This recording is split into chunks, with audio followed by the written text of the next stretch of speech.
part of the Press Play Podcast Network. Hey, this is Chase Smith, founder and CEO of Press Play Podcast. You may have heard me on the Orange is Oranger Cleveland Browns podcast with Jeremy Powell, now wonderfully hosted by Holly Wetzel, Cavs on the Break NBA podcast with Sam Amico, or my own podcast, the Chase Smith Podcast. I wanted to take a few moments to talk to you about a brand new subscription-based podcast we're offering this football season, the Press Play Sports Podcast. This premium podcast feed will send all of the sports podcasts offered on the Press Play Podcast Network to one central feed. Yes, you can still follow and subscribe to all of our individual shows for free on every podcast platform. But if you wanted to consolidate your podcast feed and listen to them all in one location, the Press Play Sports Podcast is for you. I'm talking the Oranges and Oranger Browns podcast with Holly Wetzel and Jeremy Powell, Red Guy and Rhoda, Sable Brothers on the Baseline, Cavs on the Break, the Dennis Maniloff Show, the Ball Card Show, the Premium Fantasy Podcast, a Swing in a Tribe MLB podcast, and the Tim and Shipe Show, a college football podcast, all in one feed. All 9 of our sports shows curated into one single podcast feed. Out the door, you're looking at $5.36 a month after tax. That's $5.36, just about the cost of a drink at Starbucks. And this is only offered on Apple Podcasts. You can't get this anywhere else. It's an Apple Podcast exclusive. Just go to the search bar and search Press Play Sports. It'll come up and you can subscribe from there. We're excited to offer this consolidated, curated sports feed for you to enjoy. And as always, thank you so much for listening and your support.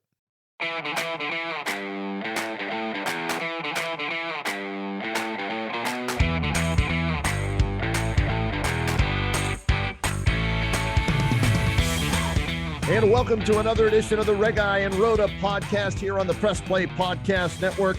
A quick shout out as we get started to our producer extraordinaire, Dave Emmert, for making sure that you in the podcatosphere are able to hear this R&R podcast. And it's week 1 in the National Football League. Michael Red Guy and the Brownies were on the road at Arrowhead where the season ended a year ago, taking on Kansas City. They ended the season. They start the season with Kansas City. And it was a tale of two halves, Michael Red Guy. The Browns end up losing by 4, 33-29. Just your quick thoughts, and then we're going to break down the first half, which was almost perfection for the Browns. And as you and I discussed the last time we got together, I love the fact you knew you had to play Kansas City this year. I love the fact that the Browns got them early. We can't get any earlier than this because I think Kansas City, like the Browns, you get into November, December, they're going to be a much better football team than they were today. The Browns, for Kenny, about 53 minutes, did everything they needed to do to come away with a win.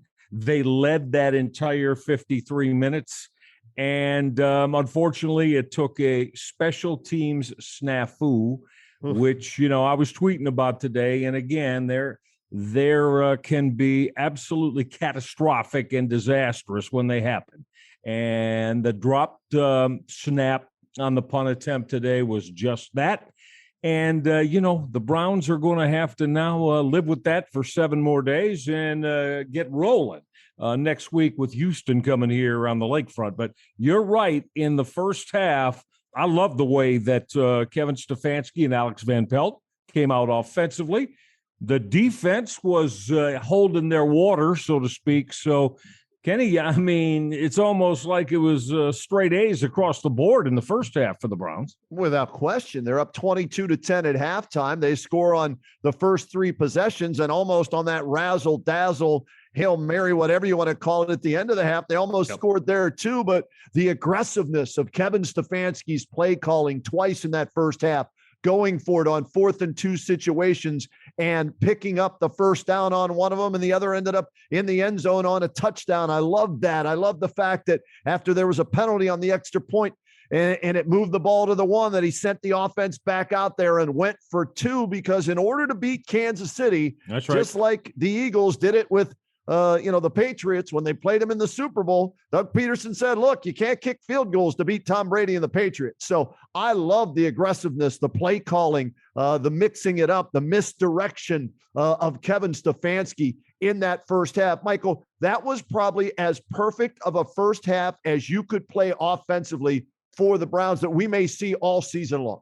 Not only were he and Van Pelt, the offensive coordinator, again, terrific in what they dialed up.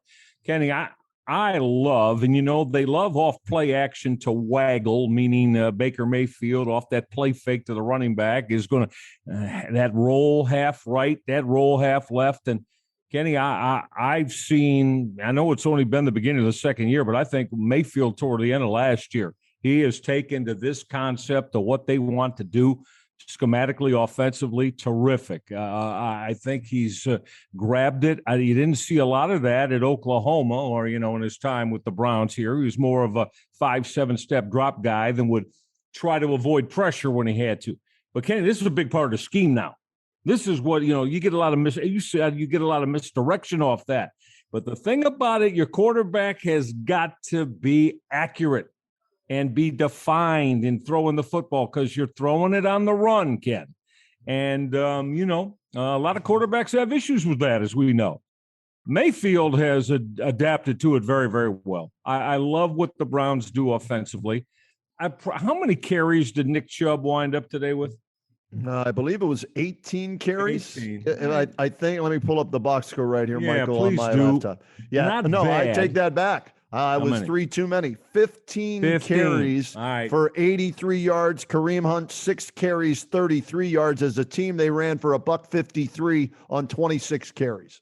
21 totes between those two guys in. Yep. I don't think that's enough. I Okay. ain't got to see more. With because of what they are with that offensive line. I know they lost Jed Wills today. Ankle injury of some Ankle sort. injury, right. So Hubbard goes in for him and plays on that left side on, Mayfield's blind side. That having been said, though, again, let's say you get in the neighborhood of, usually, Ken, it's usually 55 to 60 offensive snaps a game. I got no problem if the Browns are running it 30 times and throwing it 25, 30 times. And so today, to me, again, I would have liked to see them run the football a little bit more than they did. See, the first half, Michael, I thought it was a great balance. I really did. I loved what they did. In fact, I'm going to pull up my phone. I took a snapshot. I was at Jersey's in Canton with the Stark County Browns backers, and everybody was losing their mind in that first half, high-fiving, doing shots and everything, along those lines. And in the first half, the Browns threw it 17 times, ran it 14 times. Oh, that's fine. That's fine. 31 play, great balance there. Yeah. And the 3 touchdowns were all on the ground. Jarvis Landry was involved in the run game. Anthony Schwartz was involved in the run game. So they went to him a lot today, Schwartz. Yes, Maybe really it was the matchup. Featured him. Yeah. Obviously. Yeah. And with OBJ not starting or playing at all today, Reg, were you surprised by that he was a scratch? Yeah, I was a little bit surprised by that. And again, I get it if they felt they wanted to err on the side of caution with him. All right, so you're probably saying, how's it feel, Odell? And I'm not 100% right. And they just say, hey, 17 game season, we need, and I understand that. If you're going to have Beckham, maybe for 12, 13 games, you want it to be from mid-October on. I understand that. Now, I'm not suggesting he's not going to play to then. I hope that's not the way this is going. But yes, I was surprised a little bit that he did not go. And a big loss for the defense of Kansas City, the Honey Badger. Tyrann Mathieu unable to go. And I think that hurt them more than OBJ not playing for the Browns because, Reg, the Browns, after week 7 last year, they played without OBJ, so they knew how to do that. I think it really hurt Kansas City in that first half when the Browns racked up 318 total yards and 22 points in the first half. Wow. I mean, that's some huge production against a football team like the Kansas City Chiefs, who, to me, we said this, Kenny, you and I have been talking about this throughout the course of the spring and summer, to me that Kansas City, the Browns, Buffalo are my top 3 teams in the AFC. Steelers beat Buffalo today on the road. Yeah. Strong win on the road in a lower scoring game. And then, of course, too, as we said, also the Browns got to prove to me that they can beat Baltimore, especially in Baltimore. Not just beat them, Kenny, but how about, fellas, let's try not getting blown out in Crab Cake City, which they have done the last 2 years, correct? just Correct. blown out when they went on the road to play Baltimore. So that's got to change. But Kenny, again, I feel very, very good. It's difficult to, again, lead for 52, 53 minutes and not come away with the W when you controlled the game. And as you just said, 318 yards in the first half. But, some defensive issues showed up in the second half. And you could say, okay, sure. And Patrick Mahomes. Well, Patrick Mahomes is going to do that to a lot of folks, isn't he? Yes, he is. We know that. And yet I would really, I'm going to try to keep looking at it. The call that late call that allowed it, and I love John Johnson. I love him. He's perfect for this. But something was amiss there, Kenny, when he got turned around in the fourth quarter. He almost looked like he wasn't sure that was his assignment to, cover Tyreek Hill there, right? Kind of looked like that. Yeah. I'd like to find out what went down on that play, because that one play to me, that to me really turned things. Yeah, and he went off in the third quarter to get an IV. I guess he had cramps and came back. I don't know if that played into it, where maybe, he wasn't. I'm not sure, but we'll see what comes out in the next couple of days, Reg. But the first half, I thought defensively, when you hold Kansas City to a field goal, that's a win for you on defense. When you force them to punt, that's like you won the lottery with Patrick Mahomes. And to hold them to 10 points in the first half, I thought was ginormous. To put up 22 was outstanding. John Johnson made a huge play, knocking a ball down, I think, from Tyreek Hill. If Andrew Sendejo's playing there, that's 6 on the board, no problem. So I thought Johnson did a nice job in the first half. And then the offense was just outstanding in the first half with aggressive play calling as well as execution. And I thought Baker Mayfield in that first half, Reg, he needs to be efficient. For me, that's the one thing I'm going to harp on him all season long. If he's efficient with a high percentage completion, right, and not turning it over, Browns are going to win a lot of football games, because as we saw today, they got 2 running backs that can score it and both rush for 100 yards. When OBJ comes back, they're going to have a nice receiving core. Heck, the Chief, David Njoku, even had a nice game today. Yes. And the tight ends, Hooper, had a couple of catches and whatnot. So he just needs to be efficient, a distributor, a point guard, however you want to say it, and get the ball to the right guys. Don't turn it over, and we'll get to his turnover in the late in the fourth quarter here in a little bit. But as good as you can play in the first half, but as Baker said, and I quote, "We started fast, but couldn't finish. We've got to finish." And I think they nailed it right there. 53 minutes of outstanding football, both sides of the ball, but it's a 60-minute game. And there's 3 phases to the game: offense, defense, and special teams. And you can't make 1, 2, or in this case, 3 mistakes against a Kansas City team like that with turnovers and expect to win the game on the road. No, you're absolutely right. And again, this is, what Kansas City can do to you. Now, granted, again, they're a very fine football team. They're one of the top 5 football teams in the NFL. They played for a championship last year. So that had a lot to do with it as well. Maybe the Browns are able, as we said, with the lack of efficiency that you brought up in the second half, maybe against a lesser team, right? Maybe against a lesser team, you're able to get out of there with a win. Now, in the case, when you're playing a team like Kansas City, you've got to bring your A game, and you cannot have those fourth quarter failures in certain aspects of your game. And I say, but special teams, Kenny, man, at times they can give you a boost, but unfortunately, a lot of times, especially fourth quarters of games with leads, they can just kill you. And that was huge today. And, you got to catch the snap and get the punt in the air. Yes? Yes. I mean, you got to catch the damn snap and get the punt in the air. Yeah. And even after you bobbled it, you still had time to punt the ball. I think he panicked, the Scottish Hammer panicked. Let's do this, Reg. We recapped the first half, which was almost perfect for the Brownies, up 22-10. Okay. Let's get a break in right now here on the R&R podcast. And let's dive into the second half where they got outscored 23-7 and turned it over 3 times, which enabled Kansas City to win this game today in the opener 33-29. So we'll break down the second half woes of the Browns next. Hi, this is Maria Gincola with Mindful MMJ Ohio. Did you know that medical marijuana has been legal in Ohio since 2016? If you have one of 25 qualifying medical conditions, you can obtain your medical marijuana card today. The most common conditions are chronic pain, including migraines and back or joint pain, PTSD, fibromyalgia, spinal cord disease or injury, and cancer. If you or someone you know is interested in learning more or to find out if you qualify, visit mindfulmmjohio.com and fill out the short pre-qualification form. The process of finding a physician, filling out paperwork, obtaining medical records, and scheduling an appointment seems like it would be a daunting process for most. But, lucky for you, Mindful MMJ Ohio will help you every step of the way to make the process quick and easy. In most cases, we can approve a qualified patient within 24 hours. And the visit is virtual, so you don't even have to leave home. So what are you waiting for? Visit mindfulmmjohio.com today. That's mindfulmmjohio.com.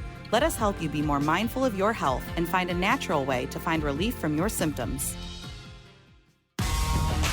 For the Dennis Maniloff Show, I'll tap into my 40-plus years of following Cleveland sports and 30-plus years of writing and talking about them, so as to bring you informed opinions and analysis of your favorite players and teams. I also will monitor the national sports scene and, when warranted, step out of the toy department and into the real world. And I'll always be on the lookout for special guests. By all means, join us. And welcome back to the R&R podcast. Kenny Roto along with Michael Regai breaking down the Browns season opening loss. Let's see, I've said that now 21 times in the last 23 years, Michael Regai. They are now 21-1 in season openers since 1999. And somebody said, Roadman, you didn't pick them to win today. Why didn't I said, you know why I didn't pick them to win? Win a damn opener, and then I might pick you after that, but you got to prove to me you can win an opener. That's why I didn't pick them to win today. There you go. Did you see that? They showed the highlights from 04. Yeah. Jeff Garcia.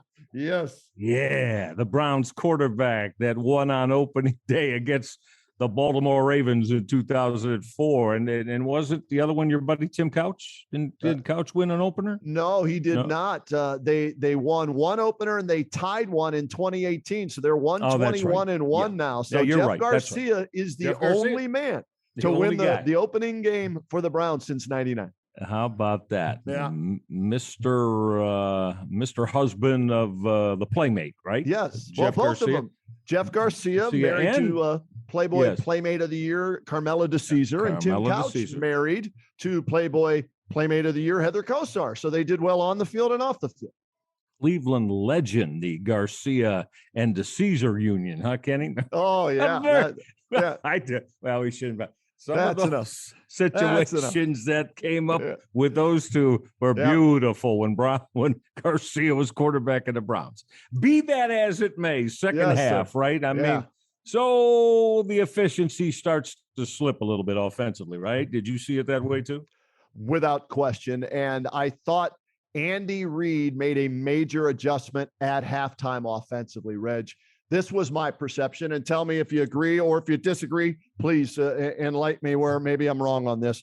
I thought Patrick Mahomes was impatient in the first half. I thought Andy Reid was impatient, getting too cute and trying to score on big plays when the Browns weren't giving them the big plays. And I think they realized that at halftime. They went in, they made their adjustments of take what they're giving us, the underneath stuff. And if it takes us 7 minutes to score on the opening drive, which they did, then it takes us 7 minutes and we'll take what they give us. And I think that's what they did. They made the adjustments. They took what the Browns defense gave them. And then on a broken play, eventually they hit the home run to Tyreek Hill and eventually come away with the win. So I thought Andy Reid did a great job of making adjustments, whereas the Browns offensively, they went 3 for 3 on the first 3 drives. I think they went 1 for 6 after that, Reg. They had the ball 9 times and only scored 1 touchdown in the second half and did not adjust to Kansas City's defensive adjustments. No, that's right. And look, again, you know, as we said about Patrick Mahomes in our first segment, look, Andy Reid's one of the top head coaches in the National Football League. And that's, you combine all this, And that's why they are the odds-on favorite to win a Super Bowl championship this year. And, of course, the Browns, like Buffalo and the Ravens, are going to have to go through them and if they want to do something about that, because they're still the team to beat, no matter how they've got, I would say the most productive quarterback in the National Football League. Kenny, somebody was asking me that today, and if you're telling me, Reg, I take your quarterback, well, I'm not thinking, giving you a choice, I'm not thinking too long about it. I'm taking Patrick Mahomes. Now, you combine that with Andy Reid, who, again, Kenny, I'm a big Andy Reid guy. I think he is a tremendous head coach when he checks all the categories. He's a player's coach. Yeah, he's a player's coach. Yeah, players love him because, he and his staff put them in great position to win. That's why the players love him. And to me, it's a tough get, Ken, for all those reasons, meaning going on the road, right, to Arrowhead. But the Browns had it laid out very nicely.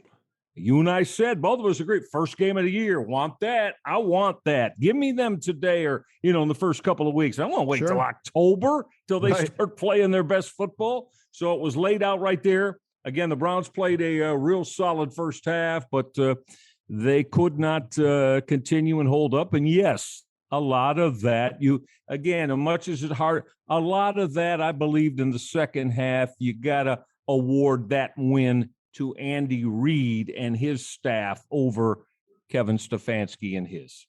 Yeah, as good as Stefanski was in the first half, and he was excellent, near perfection in that first half. Didn't translate to the second half. Now, do we blame Stefanski for Nick Chubb fumbling at the 47-yard line in the third quarter? You can't. Do we blame Kevin Stefanski for Jamie Gillan, the Scottish Hammer, for fumbling the snap of a punt in his only punt of the game? No, you can't. Do we blame Kevin Stefanski for Baker Mayfield's interception late in the game near midfield? No, you can't. But they only scored one touchdown. And when you're the play caller and you're the head coach and you're both, of those, you're going to take some heat regardless of whether it was turnovers that cost the Browns this game. And I guess you could point to that or not. They still had a chance to win, Michael, even with those turnovers, right? And Myles Garrett didn't do a whole heck of a lot. He was offsides twice early in the game. They put some pressure, I thought, on Mahomes to make him a little uncomfortable in the first half, not as much in the second half. But when you were down and you needed the ball back, Myles Garrett got you a sack, got you the ball back. And if Baker Mayfield wants to get $40 million a year and he wants to be mentioned with the Patty Mahomes and the Aaron Rodgers and the Tom Bradys and the Bobby Hebert, not Bobby Hebert, what's Justin Hebert? Justin Herbert. Yeah, Justin Bobby, Herbert. I love it. Bobby Hebert. But if he wants to be mentioned as a franchise QB, guess what? When you get the ball like that, you got to do what Tom Brady did the other night, right? Yeah. Minute and a half left. All you need is a field goal to win. In that case, he takes them right down. They get a field goal. They win. Patrick Mahomes brings his team back. So Baker Mayfield, that's the one area, we talk about checking boxes. I need to see him against a good team, Michael, lead that team down the field and win them a game in the final possession before I start talking about him being franchise elite, $40 million a year. You're not wrong. And I love Baker. I love him. I love his competitiveness. I love his arm talent. I love how much he wants to lead this football team. Kenny, it became kind of, 6 of one, half a dozen of the other. He's trying to step up to make that throw on the pick. You want to get into that late? Yeah, let's do it. Sure. Sorensen blitzed and went behind around Mayfield. And as Baker's stepping up, I don't think he knew or ever saw Sorensen was behind him. As you know, Sorensen went down low, hit him. And just as Mayfield, I really think he was looking to throw that football away, Cam. He was, Reg. He said that post-game. He said, I was trying to throw it out of bounds, but got hit. So you're right. Yep. And Sorensen hitting him just as if you look at it again, Mayfield lurched forward and did not have anywhere close to the normal RPMs he's going to have on that throw. It came up soft. It came up short. Pick, football game over. But Sorensen made the play by going around Mayfield, coming back, staying with the play, and getting on Baker as he was that throw was releasing his hand. No, I mean, again, but you're not wrong. I know this is what quarterbacks know. I mean, yeah, this is what the best quarterbacks do. This is what the best quarterbacks are paid for in the National Football League. And I think everybody that loves the Browns, knows that to win a championship and to put the rings on, I don't know what the number is, Kenny, but I'll say probably 3 for sure, if not 4, that Baker Mayfield is going to have to go on a final drive and either put his team in the end zone or, as you said about Tom Brady the other night, if it's a 1-2 point game or a tie, get him in the field goal range and they win it. Yes, 1,000,000% yes. That's how all the great ones make their bones, and that's how they make their money. And because, as you know, they strike a fear into you, don't they, Kenny? That's the key word. Don't tell me whoever you root for. When Patrick Mahomes got the ball and you got to get a stop on him late, you're very, very worried that's going to happen. Aaron Rodgers when he's got the football. Tom Brady when he's got the football. These are guys that bring their team from behind and win games in the fourth quarter. I'm going to say 3. I'm going to say 3. Put that over under on 3. Baker will need to do that 3 times this season if the Browns need to be where they want to be.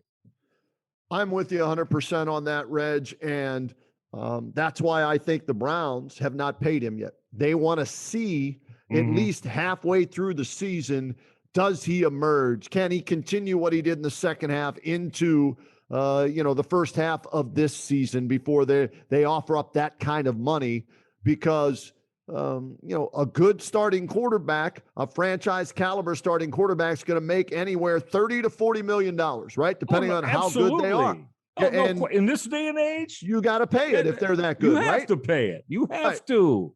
There's no ifs, ands, or buts about it. It's a must. Yeah. So for me, he has yet to elevate to that status. And that's why I agreed with Andrew Berry and the team where they gave Nick Chubb his contract, but they didn't give Baker Mayfield his contract because I think they want to see some more. And Baker, talked after the game and everything about getting hit on that, trying to throw it out of bounds. You got to feel the pressure, Reg. That's where I'm going to blame him. You got to know, okay, if he didn't see that blitz, then some of that's on him. And you got to have a feel where it's first down at the 48-yard line, okay? You can take a sack there, spike the ball, and you still got 2 more downs, right? You live to play another down. You can't take a chance. Now, he thought he was going to be able to get it out of bounds and stop the clock, but you got hit. You got to have a feel for that pressure in the pocket. And that was costly, along with the Chubb fumble. I mean, the Chubb fumble kind of started the avalanche of bad things happening to the Browns, Reg, right? And he doesn't fumble that often. No, he ain't even talking about it because you know how much I love Nick Chubb, and I think he's just superb in what he's done for the Browns. But no, you're absolutely right. You got to call it as it happened. I mean, was I surprised? Again, helmet hitting the football and knocking it loose. But you know, Nick Chubb knows there has to be even extra value at that point of the football game. If you got to wrap it up with 2 arms, then do that. But, he didn't, and it got dislodged from him. Will it happen a lot? No, it won't. He's a tremendous running back, but it happened today, and it helped cost the Browns in the fourth quarter. Cost them 3 points there. Give the defense again credit. They held them to 3 points after that turnover, not 7. That's a win for the defense. Now, the Scottish Hammer fumbling the snap. And like I said, I think he panicked. I think he still had time to maybe try and get a punt off, right? And he tried to go old rugby style. Aussie, whatever. I don't know.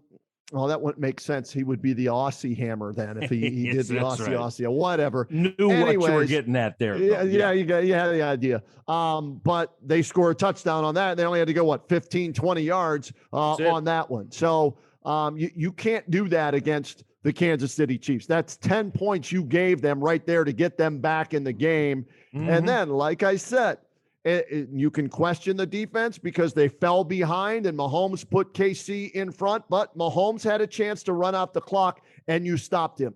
Myles Garrett got the sack and gave the ball back to the offense. And Reg, correct me if I'm wrong, didn't that happen last year too in the Kansas City game? Remember, didn't they? Yeah. They had what, 2 chances, didn't they? Maybe, or thought 2. They would have 2 chances late in the game. Well, I think it turned out to be 2. Yeah. Yeah, and they lost 22-15 or 22-17 last year. So they lose by 5 in the playoffs. They lose by 4 today. They're making a little bit of progress, I guess, as they only lost by 4. But that's 2 chances you had on offense to go down and score and put your team in front or to win the game, and they failed to do so. I remember, was it Baker's rookie year or the second year, Reg, against Baltimore in Baltimore? He had a chance late in the game to take them down, and he got picked, and I think it was the last game of the season, and he had to live with his last pass being an interception on what could have been a game-winning drive against a good team. So I need to see that. Not against the Houston Texans. Yeah, they won today 37-21, but they played Urban. That'll be one of the few they win this year. Exactly. Tyrod Taylor, who Baker replaced, right, was the quarterback and will be the quarterback against them. So I don't want to see it against the Texans. I need to see that against, like you said, either the Ravens in Baltimore, late in the season if the Steelers are still in this thing at Pittsburgh. That's right. Kansas City in the playoffs or whatever it is. You gotta show me that you got king-size cojones. You're not afraid of the moment, and you've learned from your mistakes that you've repeatedly made late in games like that, and you've taken a step forward. And that's what I need to see out of Baker Mayfield moving forward. You're not wrong in any of that, and we'll. How about we get a timeout, and then we'll delve into that a little bit more, because I really think this is going to be a situation that the Browns find themselves in as we get into October, November, and December. Are they going to be able to beat the stronger teams with them in the AFC in tight games in the fourth quarter? All right, we'll dive into that and recap the first game, look ahead to game 2 against the Texans. And, we didn't forget about you, trick bag punks. Your segment's coming up a little bit later on in the Reg I and Rhoda podcast. We got 4 calls from the TBPers today, and we'll hear from them later. But when we return, Baker Mayfield, recap of game 1, looking ahead to game 2, next on the R&R podcast.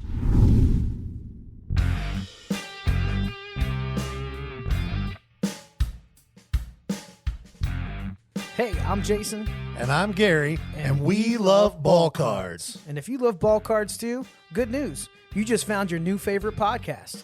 From breaks to grading. And from collecting to flipping, join us on the Ball Card Show. The sports podcast for the sports collector.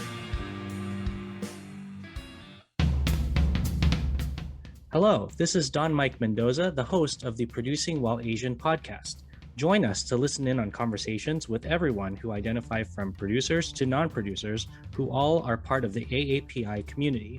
There's all that and more on the Producing While Asian podcast here on the Press Play Podcast Network. Welcome back, everybody, to the Reg I and Rhoda podcast, R&R, coming at you strong on the night that the Browns lost their opener to the Kansas City Chiefs this afternoon. As Kenny and I was saying, played a terrific first half, and then things started to regress there. Let's go with this thing about, because, the fourth quarter wasn't good. I mean, it wasn't good. And you brought up the Nick Chubb fumble, a couple of real breakdowns in the secondary defensively. Yeah. Myles Garrett played well. Jadeveon Clowney was no factor today. Didn't get much of a push at all. And, for the Browns, I think, what do you want to see starting? And again, it's going to be against Houston next week. But What do you want to see? Let's hone in defensively right now. Okay. What do you want to see that takes away some of the sting from this one today? Not anywhere near the same type of quality football team. But what would you like to see the Browns to do, whether it's a scheme, an adjustment defensively starting next Sunday? Pressure, and more pressure. That's what I want to see. Jadeveon Clowney was credited with 1 tackle for a loss. That was kind of on that shovel pass or whatever, I think, to Tyreek Hill. Myles Garrett had 1 sack, but did have 4 tackles and a tackle for a loss. So I need those bookends, right, to put pressure on and help out a secondary that is still questionable, in my opinion, even though they upgraded with Troy Hill and John Johnson III. Now, I will give them this, Reg, all right? In week 1, they played the best offense in all of football, and it was the first time they were all lined up together as starters in an NFL game. So I'm not going to hang them out to dry. I believe the offense lost this one, not the defense. Okay. I believe the Chubb turnover, the Jamie Gillen, I'm going to call it a turnover, and the Baker Mayfield interception. That to me is where they lost this game, not the defense. Having said that, though, when you look at what is supposed to be an extremely deep defensive line that they love very much, I need them to A, stop the run, and B, then when you put teams in second and third and long, you got to get pressure and you've got to create turnovers, Reg. And that's what I want to see more of, pressure on the opposing team, okay? And I need you to get me at least 2 turnovers a game. They lost the turnover battle today. I'm going to count the Gillen fumbled snap as a turnover, 3-0 today. So the defense didn't create any turnovers, even though they did a decent job of holding Kansas City a couple of times to field goals. Yeah. And look, I can get down with everything you're saying, because to me, I want to see the linebackers, be more effective in what the Browns are doing. I didn't see a lot of what I would call strong play, or play that would make you believe that they're going to be able to, as a unit, when they're facing Mahomes, and think about when Lamar Jackson's running around with a football, Kenny, and breaks contain, man, you got to have linebackers that are going to come up and put a thump on him. I want to see that improve a little bit, and again, I'll give you, a couple of them. You got Anthony Walker coming over from Indianapolis, JOK is just starting his career. Okay, that's fine. But I think at almost every level of the Browns defense, there's a lot of room to grow, Ken, and I'm trusting that that's going to happen as we go along this year, because while we said offensively today, kind of the doors came off on a couple of plays in the second half, that defense is going to have to keep improving week by week for this team to be where they want to be, in my estimation. Greg Newsome 1 tackle today, Reg. Now, I'm going to have to go back and look at, he started rookie, first round pick, right? Yeah. I got to go back and single in on him to figure out, how he played. It wasn't a Denzel Ward debut. Remember when Denzel Ward debuted? Yeah, he picked up, 2 interceptions, I think, against the Steelers and everything. That's right.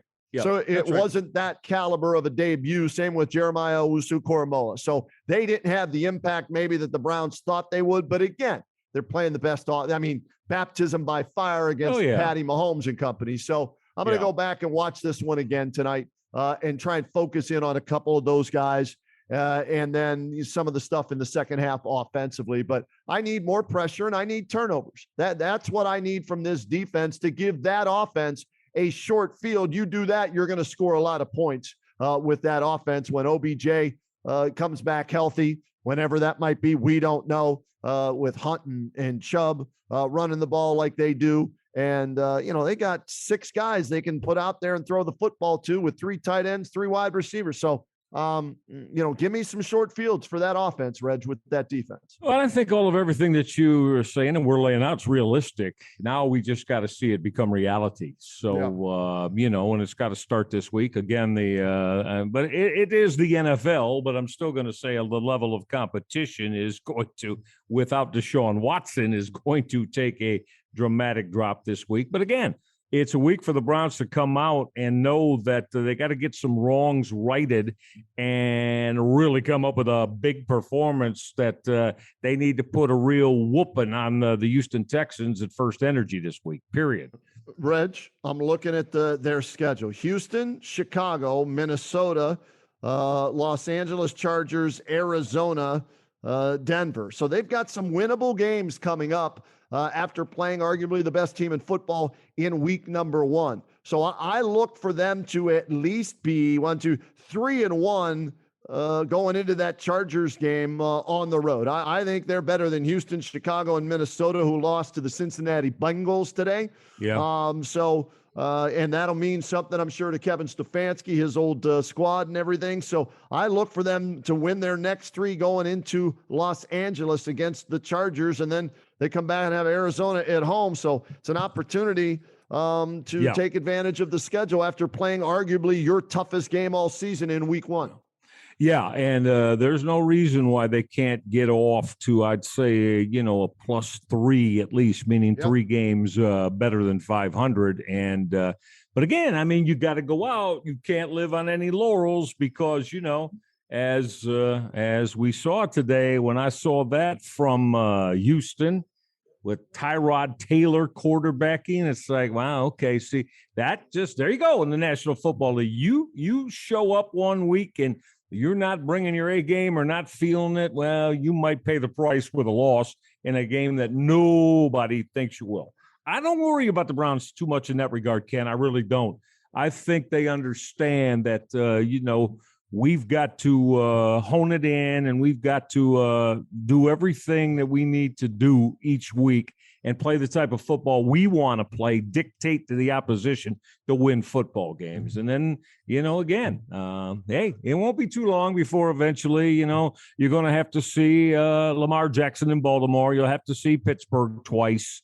And I think that it's going to be interesting against Justin Herbert and the LA Chargers, Ken. Yep. I mean, that's, that team offensively, they can put up points now.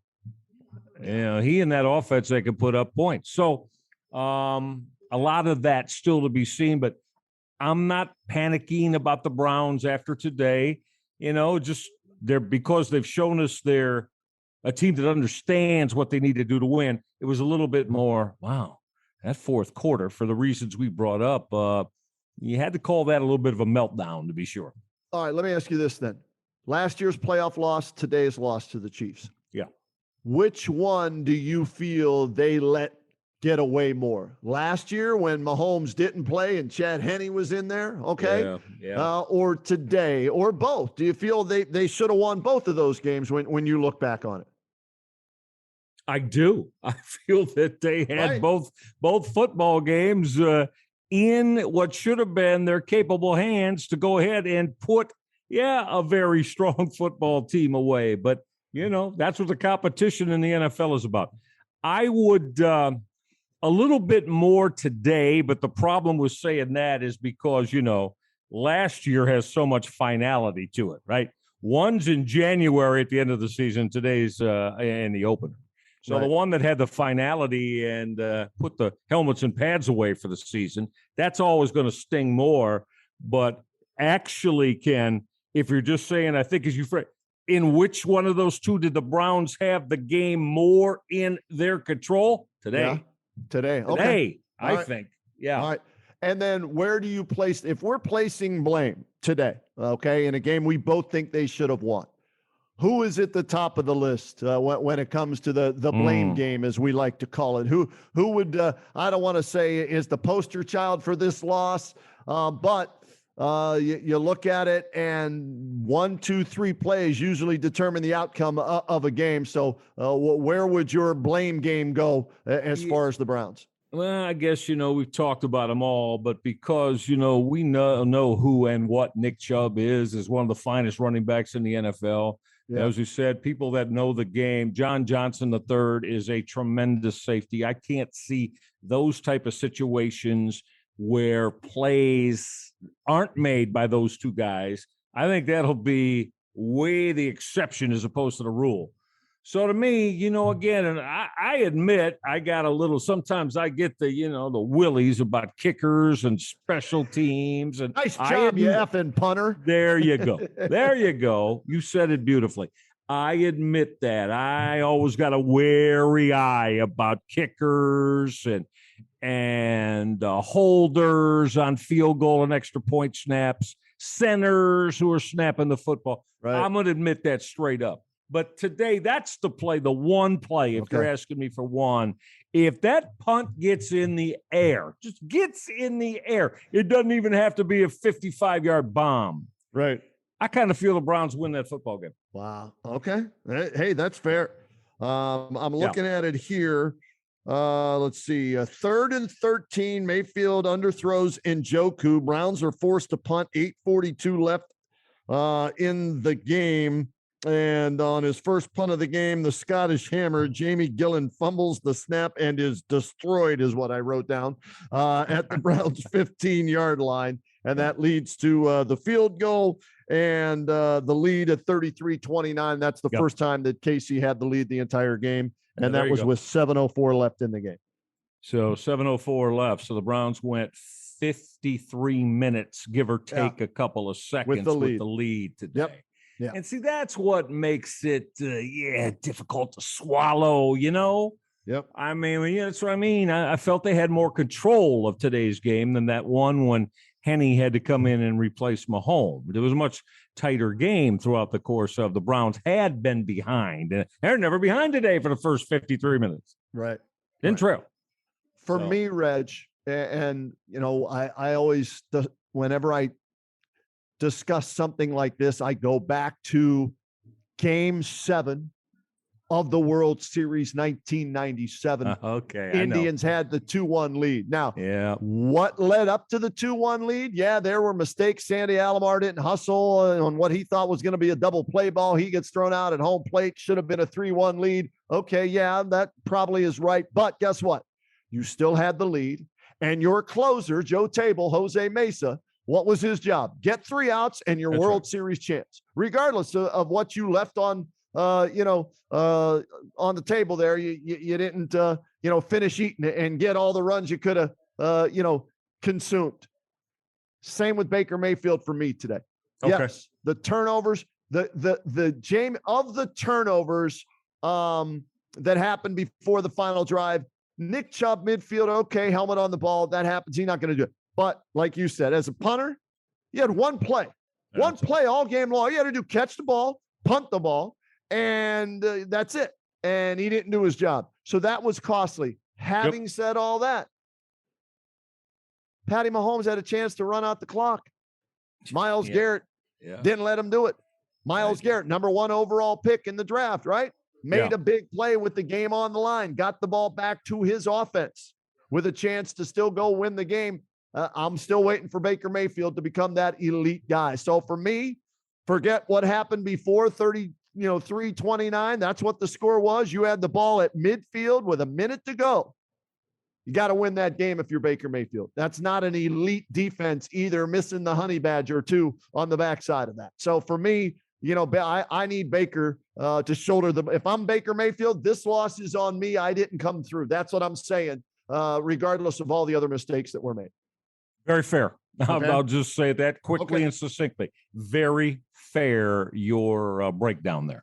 Now, having said everything we said today, David, we'll get to a break in 1 second here. Real quick, I just want to jump in on this, and then we'll go to a break and come back with the bump and run calls. As disappointed as I guess I am if I'm Kevin Stefanski and the Browns, there still were a lot of good things against a very good football team, and you were on the road, right? And you should have won today, but you came up short. That pales in comparison to the embarrassment that happened in Columbus on Saturday when Oregon traveled across the country and played a 9 a.m. kickoff basically in their body time clock without 5 starters on defense, without their best defensive player who might be the first overall pick in the draft in Thibodeau. And they came out and they stuck it to Ohio State. They out-physicaled them. They out-coached them. They out-schemed them. They outplayed them. They out-hustled them. They out-everything them. And they beat Ohio State 35-28, and they deserved to win. To me, of the 2 losses in Northeast Ohio for Buckeye fans, Browns fans, Browns, should have won, but you played at Kansas City. Buckeyes were playing at home in front of 100,000. Buckeyes were 2-touchdown favorites. Browns were 5.5-point dogs. That was an embarrassing loss for Ryan Day and the Ohio State Buckeyes. That defense is an absolute joke. Hey, if you think the Browns defense didn't live up to, hey, Go look at they look like Bishop Sycamore's defense. That's the so-called high school team that isn't a high school team anymore, man. That's how bad that Kerry Combs and that Kerry Combs, boy, he's catching a lot of heat today all over Buckeye land. So you're putting it, and again, I was calling a college football game yesterday, Akron and Temple. I got it taped. I'm going to watch it. I didn't. Of course, I was with the Browns today. I haven't had a chance to yet. But Kenny, these offensive numbers. Ooh. That other let's go back to Alabama over 600 yards and 52 points. Yep. The win to start the year last week against Minnesota, that was close to 500 yards. And right. How many points? 31 points. Yep. And then yesterday. Right. And again, you say, that's what I mean. Well, it's got to be, because all I know is there's all kinds of 4 and 5 stars in a recruiting, terminology running around out there for Ohio State. Supposedly, yeah, right? Well, yes, but again, Kenny, then this is becoming more and more, I think, dramatic to the point of what the hell is going on being taught then philosophy-wise, philosophically. I mean, are guys just not understanding what they're expected to do within the team situation, and then individually? Kenny, they didn't. Am I right? They didn't have a sack yesterday. No, none. No, they were playing man to man, and they can't play man to man. Not enough pressure to play man to man, and the secondary is bad. So Kerry Combs, it's on him. The scheme, you got to figure out what talent you have, and then play to the talent strengths. Your job as a head coach, as a D coordinator, no coordinator, your job is to put your team in the best position to win. And 2 weeks in a row, Kerry Combs didn't do that. Now, the offense overcame Minnesota, 2 weeks ago, but they couldn't do it yesterday. And Ryan Day deserves some of the blame on offense, too. Like I said with Andy Reid, Ryan Day loves the home run, man. Ryan Day loves the quick strike, right? And sometimes you got to just, it's 3rd and 2. Just get the first down and then go for the strike. Make sure you get to keep the ball. So Buckeyes, hey, are they probably still going to win the Big Ten? Yeah, I think so. Right. They can run the table. They can still run the table and be 12-1. Right. But Kenny, right now, realistically, if they do stumble again, I don't think they get a playoff bid. Oh, no. Hell no. If they lose again. They're not going to get a playoff bid. And I know all you Ohio State fans are going to be screaming and hollering if they go 10-2, because you'll say, well, they're the best. I'm sorry, that's not the way it works. You can't lose 2 football games anymore. No. You just can't. Pressure's on. Get a bid. Not in this 4-team structure. Right. Pressure is on now. And when I compare them to Alabama defensively, it's like night and day. It really is. Oh, and yeah. That defense has been a joke for about 3 years now. So they need to do something if they want to win the Big Ten this year. So there's my 2 cents worth quickly on Kerry Combs and the embarrassment that was the 35-28 loss in Columbus. One more real quick, 15 seconds or less. Yeah. Is CJ Stroud going to be eventually a real strong quarterback that can win for a team like Ohio State consistently? I want to say yes, but I'm still not ready to be 100% committed to him. Okay. Yeah. He misses a lot of throws. Now, granted, he's a freshman. He hadn't thrown. He's 18 years old freshman this year. Yeah. Right. So, yep. Guys throwing for 600 yards, 700 yards in the first 2, games, and they're 1-1. He missed a wide open Garrett Wilson late in the game, that would have tied the game. So he looks like he has the skill to be a good quarterback, but he's not a runner. And that's something in today's game at the collegiate level and the NFL level, we're seeing you got to be able to run and make something out of nothing. And that's an area where I'm still not a believer yet with CJ Stroud. Fair enough, my man. Yes, sir. I wanted your thoughts on it because I was looking at all your tweets yesterday during the game. It was embarrassing, the defense yesterday. All right, let's do this, Reg. Let's get a break in. Instead of ending the Reg and Rhoda podcast on that note, we got to end on a high note, baby. We got to bring in the trick bag punks next for the bump and run question of the day. And the question we sent out to the TB peers was, what player needs to have a huge season for the Browns to be a Super Bowl 56 contender, Reg? We got 4 trick bag punks when we come back. Going to answer that question here on the Red Guy and Rhoda podcast, so stay with us. Looking for new insights on the Cleveland sports scene with a unique side of Cleveland sports history? Then you found the perfect podcast. I'm John Sable. And I'm Scott Sable, and we're hosts of the Sable Brothers on the Baseline podcast, a podcast about Cleveland sports, but not your typical podcast about the land's sports teams. Join us as we embark on a journey of sharing a unique and historical side of Cleveland sports history with the help of some former Cleveland sports stars and other historical figures. All right here on the Sable Brothers on the Baseline podcast, part of the Press Play Podcast Network. Hey there, this is Brent Spillin, co-host of a Swingin' a Tribe MLB podcast. Listen, we're just a couple of fans who love to talk everything Cleveland Indians baseball. If you're a fan like us, then this is the podcast for you. Go Tribe.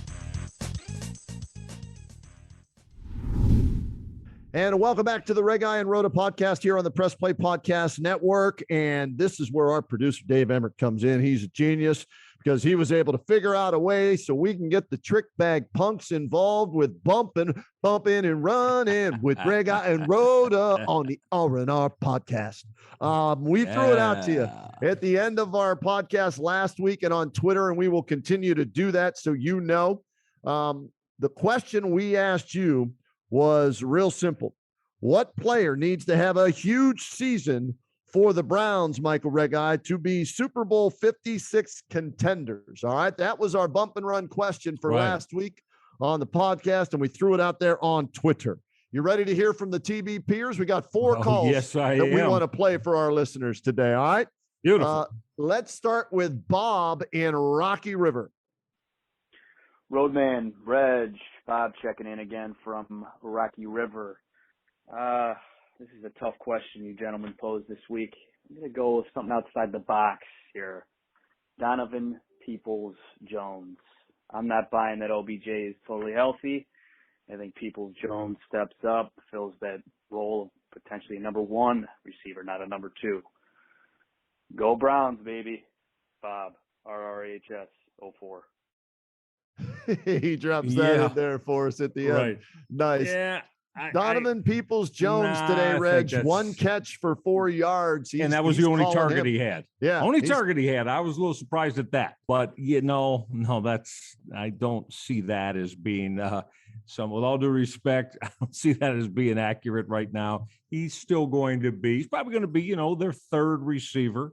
Third, fourth receiver of Schwartz. And again, that means that Beckham's got to be healthy for that. Right. But, not quite yet. Maybe if the Browns don't re-sign Odell Beckham after this year, now maybe that takes on a whole different construction. But, I can't quite see that Donovan Peoples-Jones is going to be the guy that's going to either make or break the Browns year. All right, let's go to Randy in Cleveland with his Browns player. Hey, this is Randy from Cleveland, and the player that needs to come through for the Browns this year is clearly Baker Mayfield. Everything is built around him on both sides of the ball. Offensively, he's got everything any quarterback could ask for. A great offensive line, a great deep set of receivers, tight ends, and a great play caller. Baker's proven that he can be very effective in a schemed boot rollout play action system. In order to get this team to the next level, clearly they're set up to win, but to win at a Super Bowl level consistently, it takes an elite QB. Yeah, I'm kind of with Randy, Reg, in Cleveland.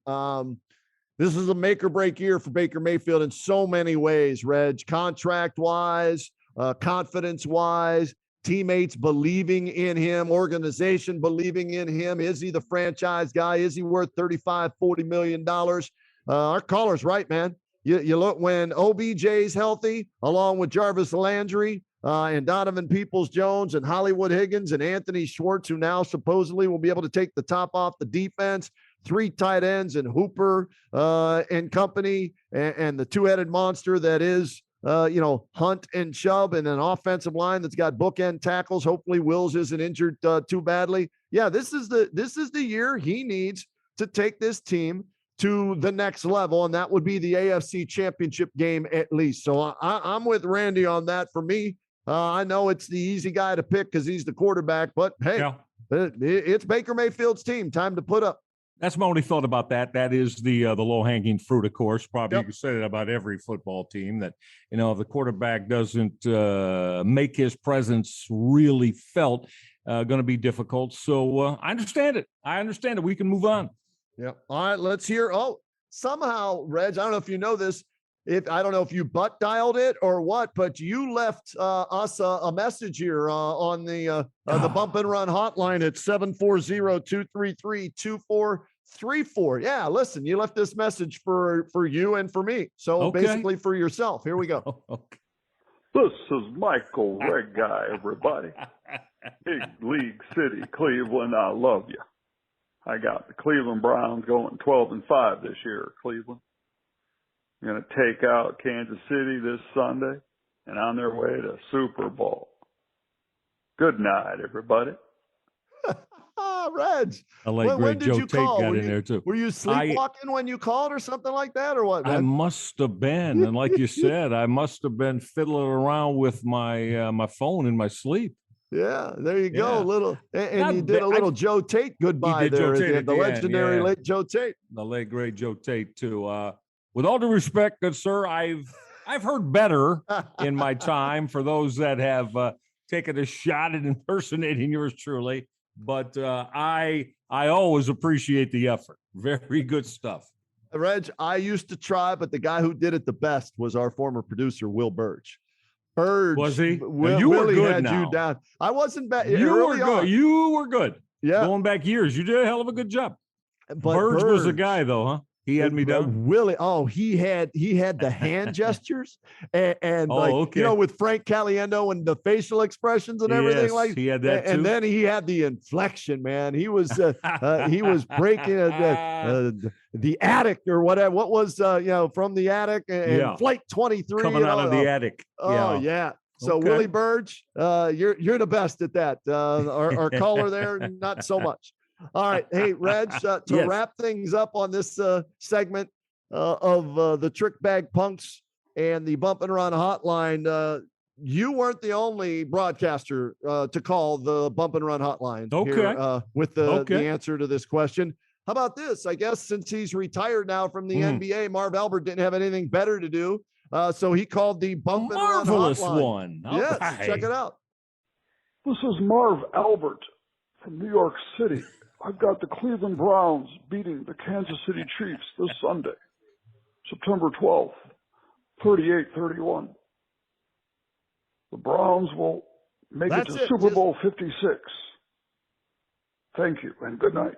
Marv. All right, there were some dramatic pauses in there. I wasn't ready for those with the marvelous one, as you like to call him. Marvelous, showing his love for the Cleveland Browns and being able to win a championship. All right, marvelous.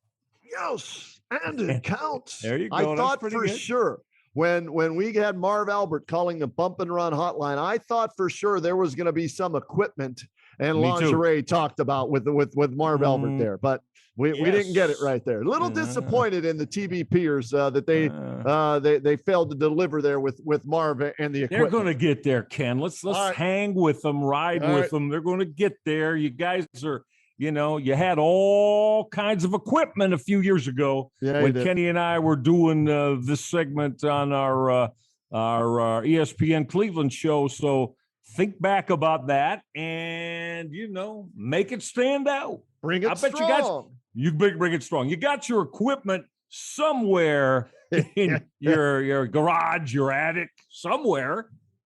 Go find it. Stand near the bed. Who knows? Let us know. That's a lot of what you're using these days. Okay. Yeah. And let's give them their Trick Bag Punk Bump and Run question for next week. And again, 20 seconds or less, call 740-233-2434. Okay. And here's what we want to know. Michael came up with this. He wants to know from you, TBPers, will the second half breakdown by the Browns in Kansas City have an effect negatively or positively on the Browns moving forward? That is your bump and run question for next week, TB Pierce. And we'll see if you call again, Michael, and if Marv shows up and we get any other famous broadcasters calling us here on the Red Guy and Rhoda podcast. Fair enough, man. All right, Reg, your final thoughts as we wrap up week one and the Browns season opening loss to the Kansas City Chiefs here. Yeah, Ken, the loss was disappointing because of all the things we've discussed here. I think a substantial lead, playing better football, putting yourself in a position to win. For that, it was disappointing that they had this kind of fourth quarter meltdown in a couple of different areas that cost them the football game. Turnovers, with the blocked punt. Turnover with the Chubb fumble, the big play from Mahomes to Tyreek Hill.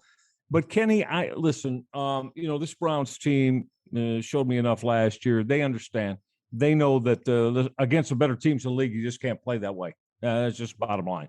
So I'm good. I think they're going to come out and roll and maybe put 3-4 wins in a row here together. And we'll be feeling real good by the end of the month of September into early October where they are. Quick recap for me. Love the aggressive play calling by Kevin Stefanski early in the game. Want to see it for 4 quarters.